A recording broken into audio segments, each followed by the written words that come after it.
2 hours in the morning, that's a lot of time. Well, if I can overcome myself at the beginning of the day, the rest of my day is easy. Right? That's what you do. You spend 2 hours in the morning. I allow for 2 hours. Okay. You still get up at 4 a.m. and then. Well, this morning I was up at 3. Okay. Because I'm on the wrong time zone. Right. But if I'm up, you like the 4 a.m. slot? Because my brain waves are just right. I don't have to work as hard. Yeah, my body's a little fatigued, but I'm between worlds. And so I my body's a little tired, but I get up and do it. And to me, I allow for 2 hours. Sometimes I can nail it in 45 minutes or an hour, and sure, I'm done. Other times, I'm on the wrong time zone. I have meetings all day long, got a lot going on, and I'm just not going to fall prey to that common state of thinking. And that looks like meditation, affirmations in your mind, visualization. It's the work that we do. It's the work that we do. And the first part in truly creating a new personal reality is overcoming your present personality. You got to get beyond the normal thinking patterns, the normal urges of action and habits, to get beyond certain emotions that are residuals from the day before. That's the work right there. That's the part you have to overcome. So some days you just kind of slip in and it's magic because you've been practiced, like having a great golf game, or a great tennis game, or a great run, or a great session of knitting. You're in your groove.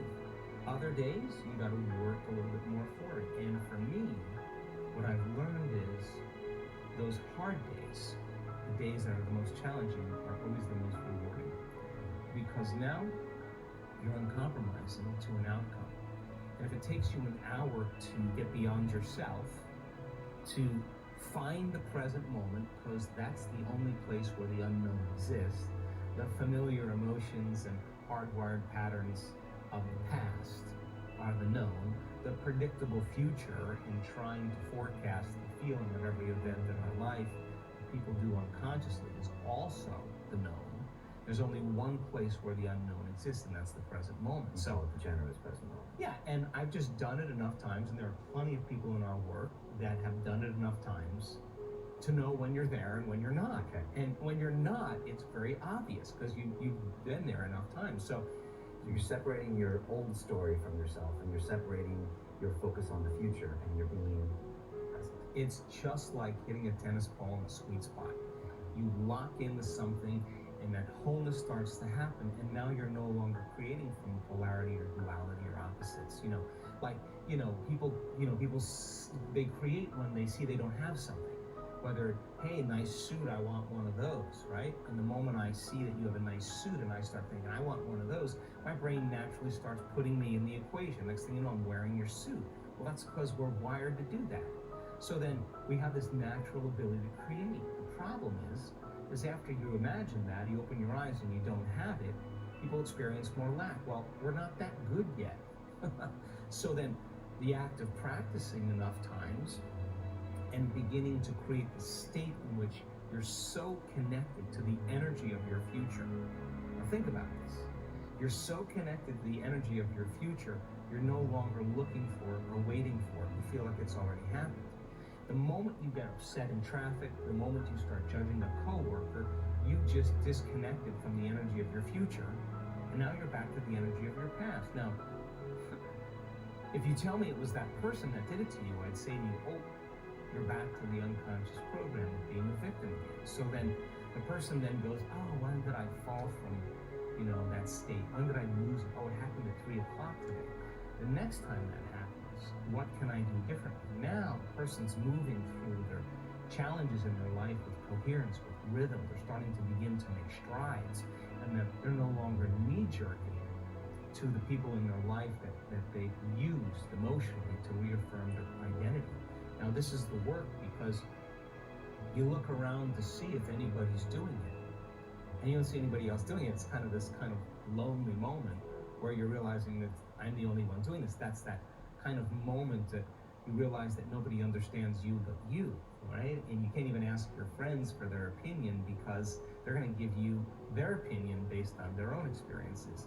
And it's that kind of moment where you have to draw in all your resources and begin to make up your mind. And I've interviewed hundreds and hundreds of people that have healed themselves from all kinds of health conditions, and one of the most important elements that I see over and over again is when a person said, I just got to this point in my life where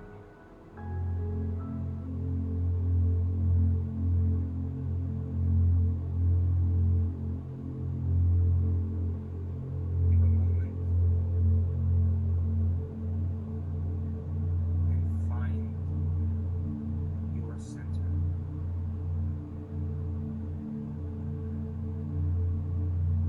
Inhale.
attention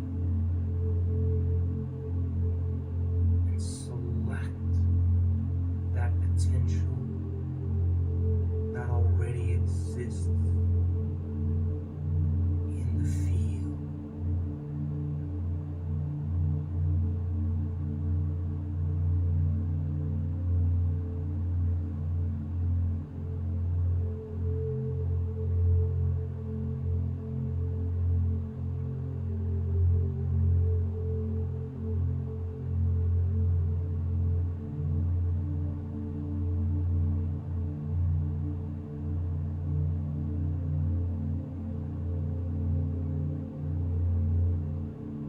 Being defined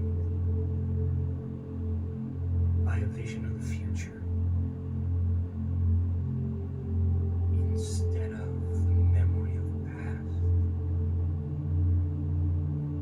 means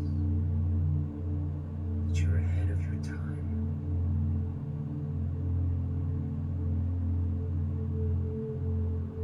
Take your hand and place it over your heart.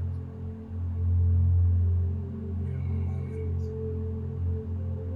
take a breath and have compassion and care, kindness towards your beautiful self, giving thanks for a new life.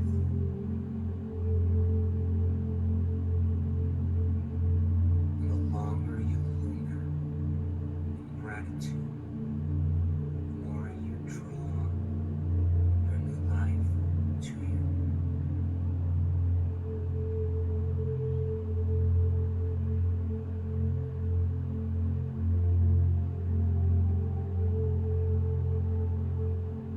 And if in fact you emulated the divine today and made contact with it, that you ask for a sign from this consciousness,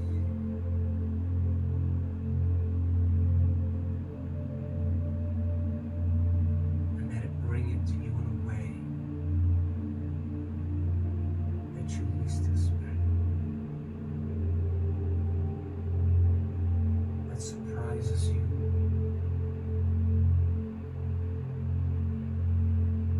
that it leaves no doubt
success.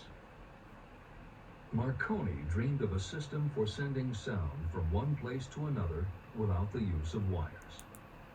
It may interest you to know that Marconi's friends had him taken into custody and examined in a psychiatric hospital when he announced he had discovered a principle by which he could send messages through the air. Evidence that he did not dream in vain may be found in every radio and television set, cellular phone, communication satellite, and every other wireless device in the world. Fortunately, the dreamers of today fare better. Today, your world is filled with an abundance of opportunity that the dreamers of the past never knew. If you doubt this is true, if you are feeling crushed because of a recent failure, you are about to learn how your failure can be your most valuable asset. Almost everyone who succeeds in life gets off to a bad start and passes through many heartbreaking struggles before they arrive. The turning point in the lives of those who succeed usually comes at the moment of some crisis through which they are introduced to their other selves. Editor's comments. Napoleon Hill's concept of the other self is mentioned elsewhere in Think and Grow Rich, but he does not comment on it extensively. The following elaboration is taken from his later writings. You've been thinking about your losses to the exclusion of everything else.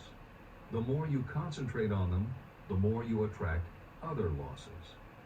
Stop thinking about them and make up your mind that you are going to benefit from your experience. Whatever personal obstacles you face, you must start getting to know that side of your personality that knows no obstacles, that recognizes no defeats. Cultivate a friendship with the other you, so no matter what you're doing, you are allied with someone who shares your goals. All the philosophy and advice about persuading others will be much more useful to you if you practice it yourself. This is the end of the editor's comment. Sidney Porter discovered the genius that slept within his brain only after he had met with great misfortune. He was found guilty of embezzlement and confined to a prison cell in Columbus, Ohio. And it was there that he became acquainted with his other self. He began to write short stories. Then, while locked in his cell, he began to sell those stories to magazines under the pen name O. Henry. Through the use of his imagination, he discovered himself to be a great author instead of a miserable criminal and outcast.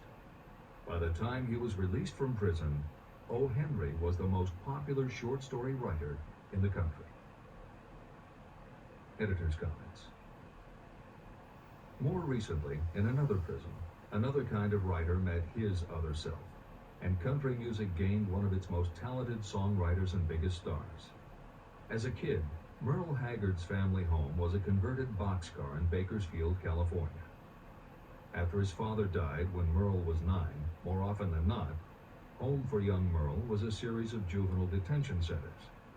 At 16, he quit school, and for the next 4 years, the only mark Merle Haggard made in the world was a rap sheet for stolen cars, burglaries, and bogus checks. By the age of 20, he was serving time in San Quentin and gaining a reputation as a hard-case con. Then he met his other self. Inspired by a concert Johnny Cash played for the inmates, plus conversations with men on death row and the time he spent in solitary confinement, Haggard learned that he had another self, and that self had something to say through his music. When he got out of solitary, Haggard asked for the hardest job the prison had to offer. He enrolled in night school courses at the prison, straightened himself out, and won his parole after 2.5 years. He went back to Bakersfield and dug ditches during the day so he could polish his songwriting and performing at night. Within 3 years, he had a recording contract.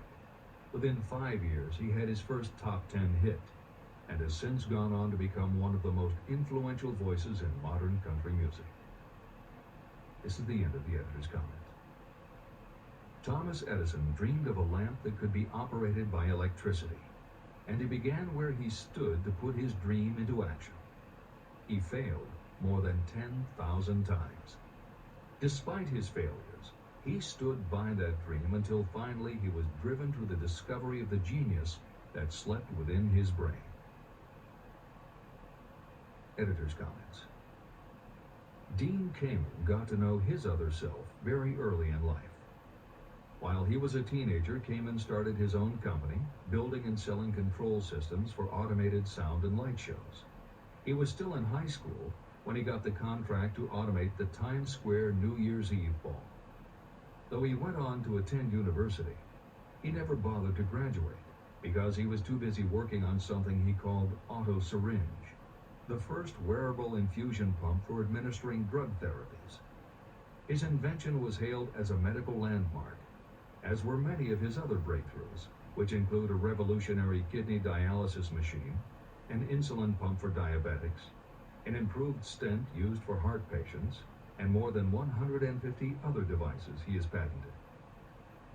One day, seeing the difficulty a man in a wheelchair was having getting up a curb, Kamen set his mind to creating a device that would liberate people confined to wheelchairs. The result is the iBot, a revolutionary wheel device that uses computers and a system of stabilizing gyroscopes that imitate the working of the human body.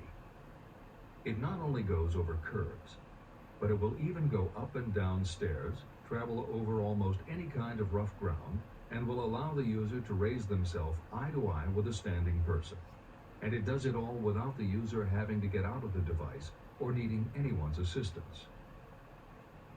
In 2001, Kamen hit the front pages when he introduced the Segway, a one-person people mover based on his iBot technology.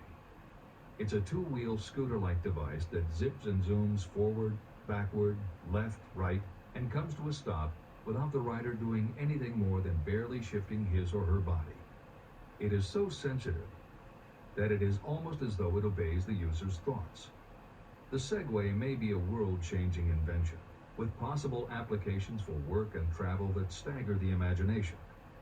As this is being written, the Segway is already being used to navigate large warehouses and is being tested by police departments and postal employees.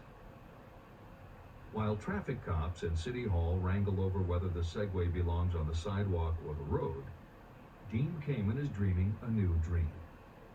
This time, the dream is an invention that may literally bring light to some of the darkest corners of the earth. Kamen has developed a non-polluting electric generator that can use almost anything as fuel. But here's the extraordinary part. He has created a revolutionary closed system so that the engine's heat is used to purify 10 gallons of drinkable water every hour. This amazing invention could bring safe drinking water to parts of the world where contaminated water kills millions. And at the same time, it will provide a source of cheap, reliable electric power. Dean Kamen is not some academic hidden in a lab somewhere. Kamen is an inventor.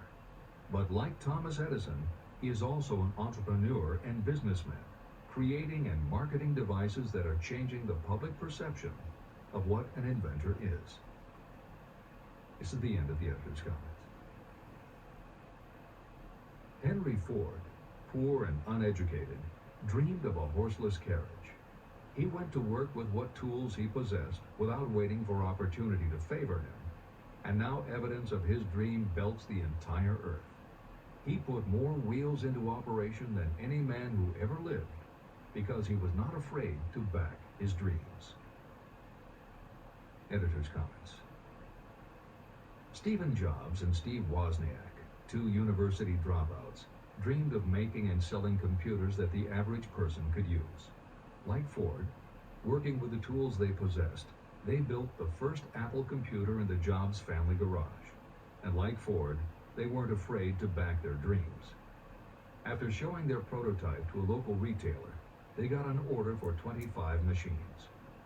Jobs sold his Volkswagen, and Woz sold his expensive Hewlett-Packard scientific calculator to raise $1,300 to start their new company. They took the money, convinced the local electronic suppliers to grant them a line of credit, and started production of the Apple I. They revolutionized the computer hardware and software industry. Released in 1976 and priced at $666, the Apple I earned them $774,000. 2 years later, they introduced the Apple II, which in the next 3 years earned $140 million.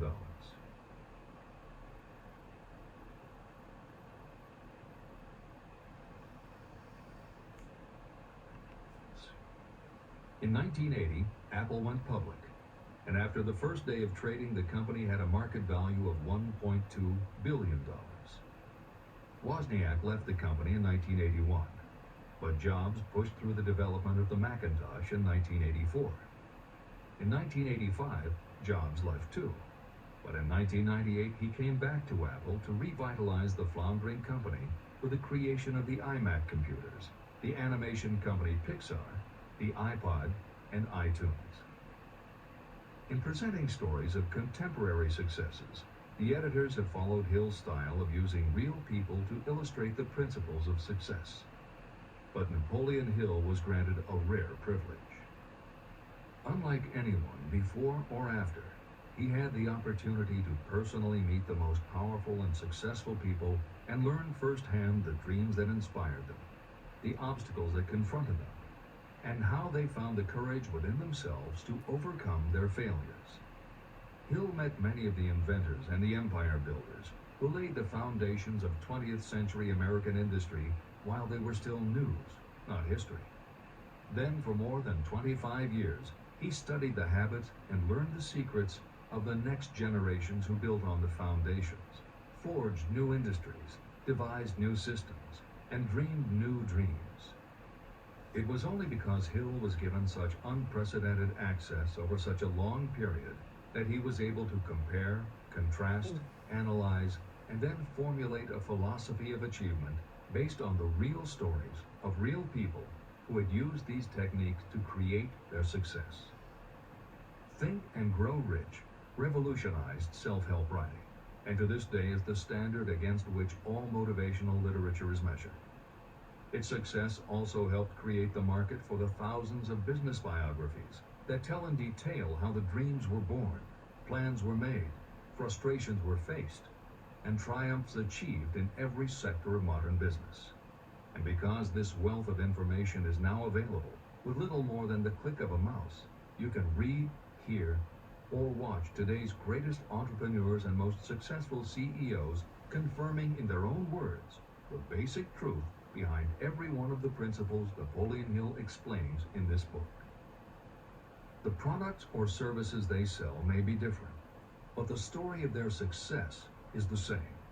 Dream.